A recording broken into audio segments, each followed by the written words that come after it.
In this video, I'm going to be showing you how to get your Deathwing Knights painted for games of Warhammer 40,000. We'll start at the very beginning, learning about the basics, and then we'll learn about creating definition and how we can get our miniatures highlighted. This tutorial is an easy to follow step-by-step guide showing you everything you need to know, so by the end you'll have the confidence and knowledge to get your own Deathwing Knights painted. And if you stick around, I'll even show you how to paint those power swords. Welcome to TableTopReady, my name's Michael, and in this tutorial I want to show you how to get your Deathwing Knights painted no matter your skill level, so you can have some miniatures you can be really proud of, ready for use in games or for display. When getting your miniatures ready for painting, you can fully assemble them, but if you want to make things a little easier, then we can use sub-assemblies. This is going to allow us to get to places we wouldn't normally be able to get to whilst painting. We also want to undercoat our miniatures, and for our Deathwing Knights I've used Wraithbone. This is really going to help getting that cream coloured armour painted. Now we have everything built and undercoated, we can get started. But before we do that, I do want to thank the channel members and patrons who very generously support TableTopReady and make these tutorials possible. You can also support the channel and the content I make by giving the videos a like and leaving a comment. I really love hearing about your own hobby. As well, throughout the tutorial, all the paints and brushes I use will be shown on the screen as I use them, and I'll also link them in the video's description, along with any other equipment you see me using, with affiliate links to where you can get them. Finally, I've split the tutorial up into different chapters so it's easier to follow along with, and the first place we're going to start is with the basics.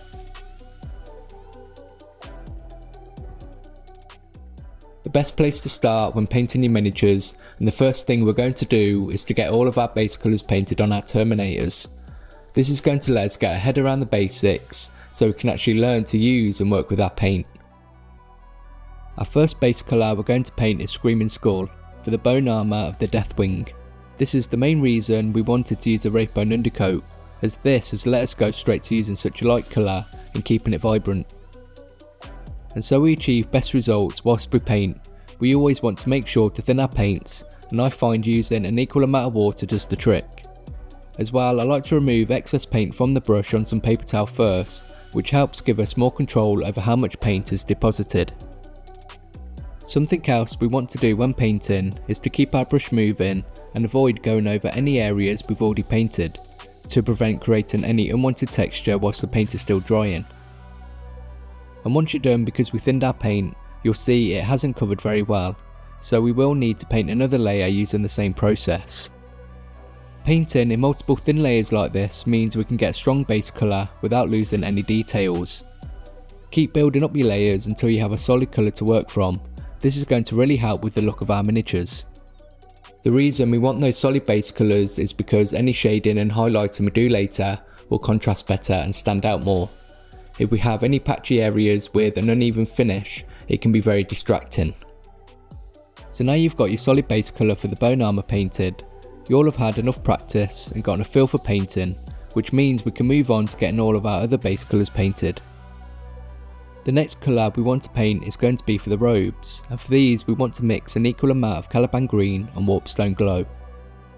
Again, we're using multiple thin layers to achieve a nice strong colour without losing detail. When you're happy with how that's looking, let's paint any details that are going to be red with Mephiston Red. If your Terminators have any cord on them, this can be painted with Baraknar Burgundy. For dagger handles and the ribbon between the armour, let's use Abaddon Black. To paint any purity seals, the wax seal is first painted Screamer Pink, and then grey cere for the parchment paper. Something else we want to use grey cere for are the Crux Terminatus and any scroll details on the shields. Honestly, getting all your base colours painted first is a great place to start for any new painters and beginners. This lets us practice the basics and gives you experience with your brush. The last colours we want to get painted are the metallic colours, and these are thinned and used in the same way as the acrylic paints we're using. For any silver details, let's use some lead belcher. For the gold trims and gold details, we want to use Retributor armour. And lastly, any skulls are painted with Rune Lord brass. And whilst we've been getting our base colours painted, If you're like me, then you've probably made mistakes and been messy in places where it's been hard to get to with our brush. That's okay, it's part of the process.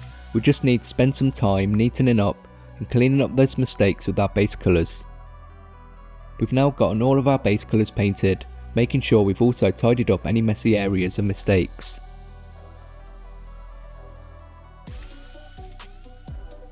Even though we have all of our base colours painted, our Deathwing Knights are looking pretty flat. So let's see how we can create definition and interest to bring out all of those details and areas to make more of an impact. I first want to show you how we can make our armour more interesting to look at and break up those flatter areas using a glaze. Let's start by mixing an equal amount of XV88 and Screaming Skull together, and to make this a glaze we want to thin the paint down more than we normally would with twice the amount of water. This is going to make the paint more transparent, helping to create smooth transitions. We're using this glaze around the lower legs, feet and anywhere else we think would look good. We want to apply this glaze in even thin layers to help any colours underneath to come through. As well, we can build up the strength of a glaze applying multiple layers.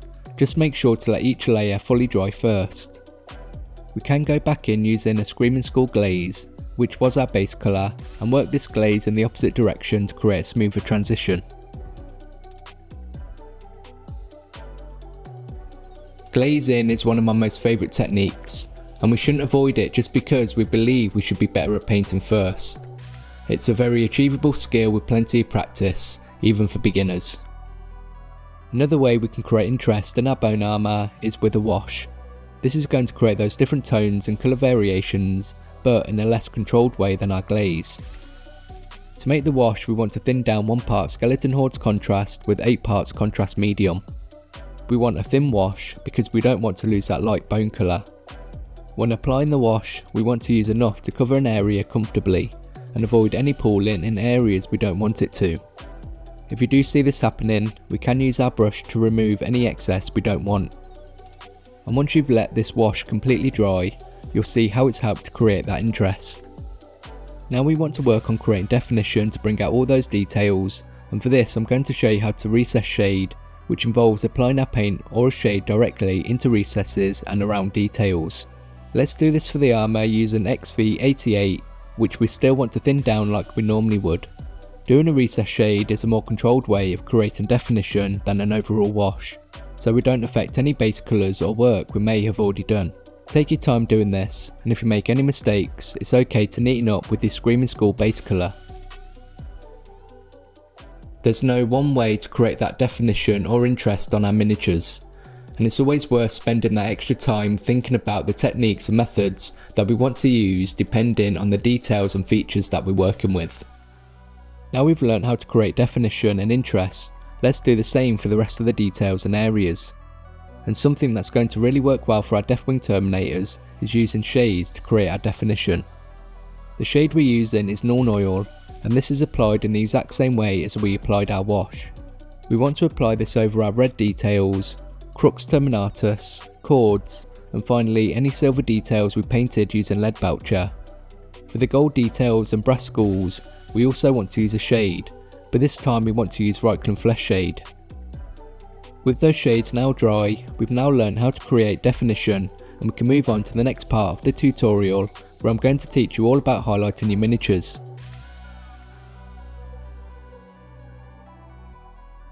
I now want to go through the process of highlighting your miniatures, and I do want to go into some detail about this technique as it can really make the difference and help elevate your miniatures. The idea behind highlighting is to bring out any edges, areas and raised details to draw our attention to them and to make these features stand out more. The most prominent way of highlighting, and the one we most associate with it, is the line highlight, and it's this highlight that we're going to be focusing on. For this technique it's a great idea to have a brush you vibe with, that you like to use, and I would keep it separate so it's always up for the task when needed. Again, we want to thin our paint and remove any excess on some paper towel first, which is going to prevent those thick blobby lines. The first highlight is called an edge highlight. I'm using Wraith Bone, and this is used on any edges and to continue bringing out any details. To make this easier, we can angle our brush against an edge and run it along the edge to create the highlight. For the areas we can't do this, then we just need to take our time painting thin lines where we want those highlights. I know highlighting is a very daunting step for a lot of miniature painters, but I think it's one of the most important techniques to learn and practice. Not only does it help to improve the look of our miniatures, but it also helps to improve our brush control and hand-eye coordination. Once you're done with those edge highlights, something we can do is build upon those edge highlights with a fine highlight. We're using white scar, and we want to use this to make some edges more prominent and stand out more. Now we've highlighted the armour, let's work on highlighting the other details. To highlight the red details, start with an edge highlight using Evilson Scarlet. After that we want to use Troll Slayer Orange for a finer highlight. To highlight our Crux Terminatus, let's first use Grey Sear, which is going to help tidy up after we've used our shade. And then we want to finish using White Scar to highlight. We need to remember that we might not be very good at something when we're first starting out. It takes a lot of time and practice to learn new skills, and we all have to start somewhere. For me, the most important thing to do is just to make sure we're enjoying what we're doing. Let's continue to get everything highlighted using pink horror for our purple chords as well as for the wax seals. We can work on the parchment details later. Now we want to highlight any black details with Dawnstone. And finally Canoptech alloy for the gold details, and some Stormhost silver for any silver details and those brass skulls to finish. Highlights really do make a difference in helping to bring out details on our miniatures, and we don't have to go crazy. Just a simple line highlight can make all the difference, like it has here on our more basic Deathwing Knight. With all these details highlighted, there are only a few things left to paint on our Deathwing Knight, which I'm going to cover in the last section of the tutorial.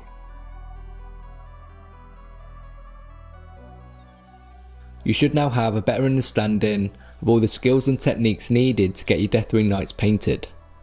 So now I want to finish up this tutorial showing you how we can use what we've already learned to paint your robes, power swords, and to finish anything else that needs painting. Let's start with something nice and simple like the Purity Seal parchments and scroll decorations. We're using some Thunderhawk blue to create definition, and this is used in the recesses helping to separate out details. And once you're done with that step, we can highlight these features using White Scar. If you want to have a go at painting some text on them, all you need to do is use a Baden Black and Mephiston Red and paint little squiggly lines. I find rotating your miniatures so you're always painting downwards makes painting these lines a lot easier.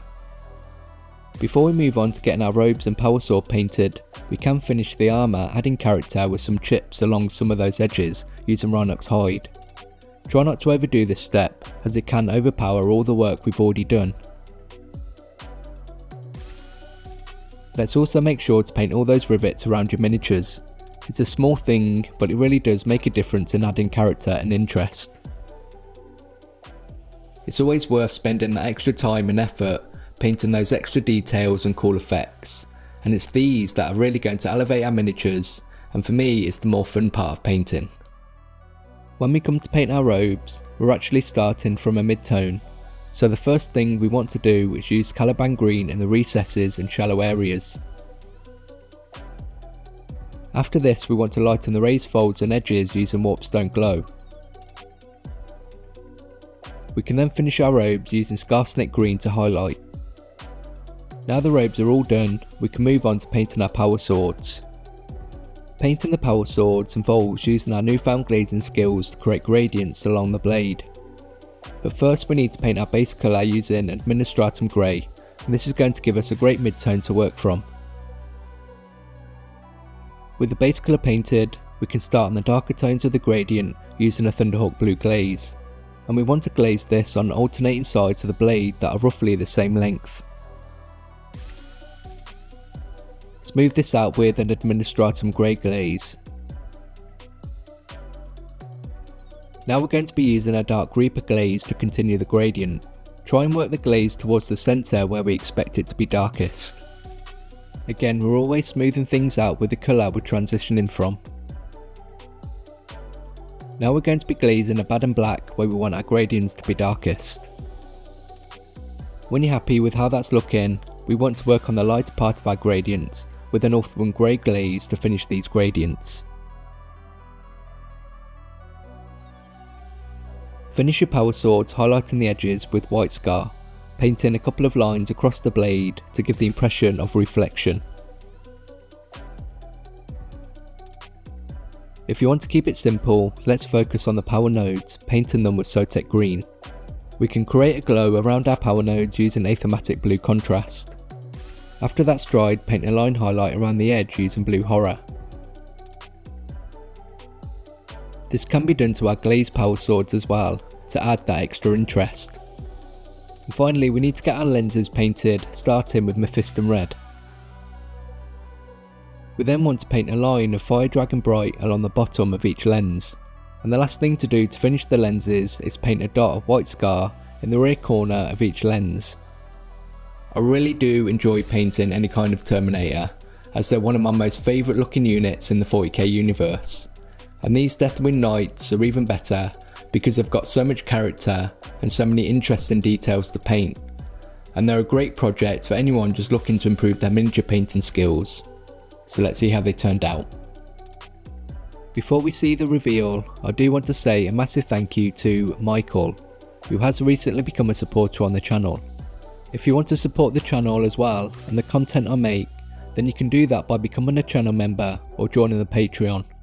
Both give you early access to tutorials and you'll be kept up to date with what I'm doing behind the scenes.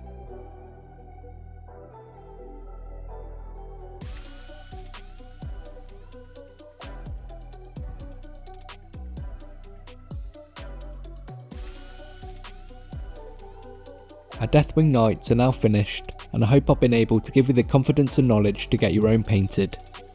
And using all the skills and techniques I've shown you throughout this tutorial, you can get fancy for display, or even keep it simple with some simple washes and edge highlights.